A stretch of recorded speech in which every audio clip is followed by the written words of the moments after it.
आज की हमारी कहानी है बहू और बेटी में फ़र्क।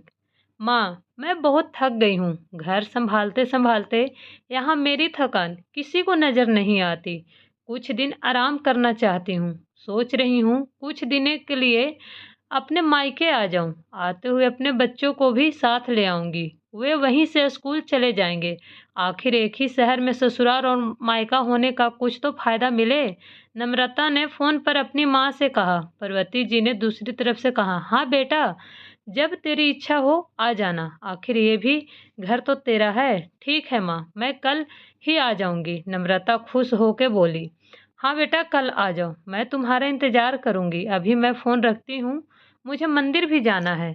कमला जी ने फ़ोन रख दिया और सीधे किचन में गई। किचन में खाना बना रही बहू से बोली, अरे अनुपमा, सुनो, कल तुम्हारी ननद आ रही है। आज बाजार जाकर फल सब्जी और मिठाइयाँ लेकर आना। बेचारी मेरी बेटी ससुराल में नौकरों की तरह काम करती है और उस पर कोई ध्यान नहीं देता है।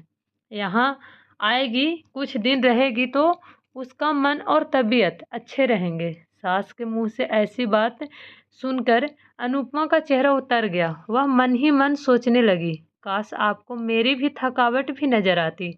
मैं भी दिन रात झाड़ू पोछा बर्तन खाना बनाना मार्केट जाना और हर वह काम करती हूँ जिससे हमारे परिवार वालों को कोई दिक्कत ना हो। काश आप मुझ पर भी ध्यान दे पाती। आपकी बेटी तो जब मन में आता है तब यहाँ आ जाती है, लेकिन मैं तो साल में एक बार ही अपनी माँ के पास जाती हूँ, तब भी आपको प्रॉब्लम होती है। मैं भी इंसान हूँ, मेरा भी मन है, मुझे भी लगता है मैं अपने माँ के पास जाकर थोड़ा आराम करूँ, सुख दुख की दो चार बातें करूँ, अपना मन हल्का करूँ। भगवान, अब तुम ही कुछ करो ताकि मेरी सास की आंखें खुले और उसे मेरी थकावट भी नजर आए। शाम तक भगवान ने जैसे अनुपमा की सुन ली और उसकी ननद का फोन आया। ननद ने अपनी माँ से कहा कि माँ, उसकी सास ने उसे मायके आने के लिए मना कर दिया है, इसलिए इस बार वो नहीं आ सकती। पार्वती जी बोली, ऐसे कैसे मना कर दिया? पहले तो कभी तुम्हें आने के लिए नहीं रोकती थी, इस बार भला क्या हो गया? लो मेरी बात कराओ उनसे, मैं समझाती हूँ। नम्रता ने फोन अपनी सास के पास दिया। पार्वती जी ने कहा, नमस्कार समधन जी, आपसे कुछ कहना था। समधन जी ने कहा, कहिए। दरअसल नम्रता कल त्योहार है, इसलिए अपने मायके आना चाहती है। अगर आप उसे भेज दे तो अच्छा रहेगा। नम्रता की सास ने कहा, देखिए समधन जी, आपकी बेटी मायके जा कर रहे, इस बात के लिए हमने उसे कभी नहीं रोका और इस बात से हमें कोई प्रॉब्लम भी नहीं है। कुछ दिनों पहले मैं अपने रिश्तेदार के शादी में गई थी। वहाँ आपकी बहू अनुपमा जी की माता जी से मिलने का मौका मिला। उनसे गपशप करने के दौरान उनकी बातों से पता चला कि अनुपमा को साल में एक ही बार आपने मायके जाने को मिलता है और वह भी बहुत कम समय के लिए। मुझे लगता है आपको पहले अनुपमा को अपने उसके मायके भेज देना चाहिए और वह जब मायके होकर आ जाएगी तो मैं नम्रता को आपके पास भेज दूंगी। एक बहुत ज़रूरी बात जो मुझे लगता है आपको समझ लेनी चाहिए कि आपको अपनी बहू को भी बेटी तरह या बेटी से भी ज़्यादा प्यार देना चाहिए। उसे भी मायके जाने की इच्छा होती होगी। हो सकता है नम्रता के वहाँ आने से उसकी आवभगत करने के लिए आप उसे उसके मायके नहीं भेजती होंगी, या फिर वह आपसे कुछ कहने से अभी डरती हो। अगर आप उसको घर में ही कैद रखेंगी तो एक दिन ऐसा आएगा जब वह आपके खिलाफ बोलने लगेगी। फिर वह आपकी सुनेगी भी नहीं और जब चाहे तब अपने मायके जाएगी।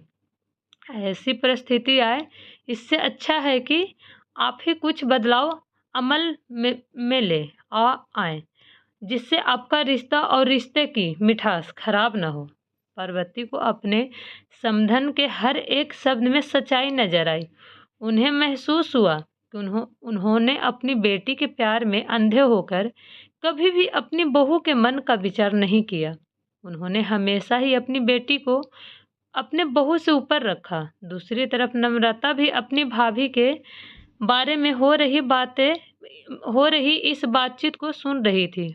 उसने भी रियलाइज किया कि वह कभी भी अपनी भाभी के साथ ठीक से बात नहीं करती और जब जब वह अपने मायके जाती तो भाभी थोड़ी उदास रहती। पार्वती जी ने अपनी बहू को बुलाया और उसे कहा कि अनुपमा, कुछ दिनों के लिए नम्रता नहीं आने वाली है, इसलिए पहले तुम अपने मायके होकर आओ। यह सुनते ही अनुपमा का चेहरा खिल गया, क्योंकि यह पहली बार था जब उसकी सास ने सामने से उसे अपने मायके जाने के लिए कहा था।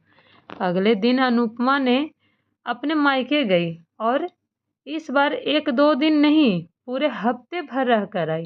अपने माँ बाप से, अपने रिश्तेदारों से मिल कर आई, और जब वह लौट कर आई तो उसका चेहरा खिला हुआ था, उसकी आंखें चमक रही थी। अनुपमा के आने के बाद नम्रता भी अपने मायके आई, और इस बार वो खुद सामने से अपनी भाभी से खुशी खुशी मिली और अच्छे से बात की। नम्रता ने अपनी माँ से बात करके उन्हें भी अच्छे से समझाने में मदद की कि वह कहीं ना कहीं अनुपमा के साथ गलत व्यवहार कर रहे थे। दूसरी तरफ अनुपमा अपने ससुराल वालों को बदले रवैया से बहुत खुश थी।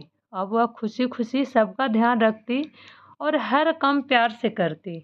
वह ध्यान रखती कि कोई भी ऐसी बात या काम न करे जिससे घर में तनाव का माहौल पैदा हो। पार्वती जी अपनी बहू को खुद ही समय समय पर मायके भेज दिया करती।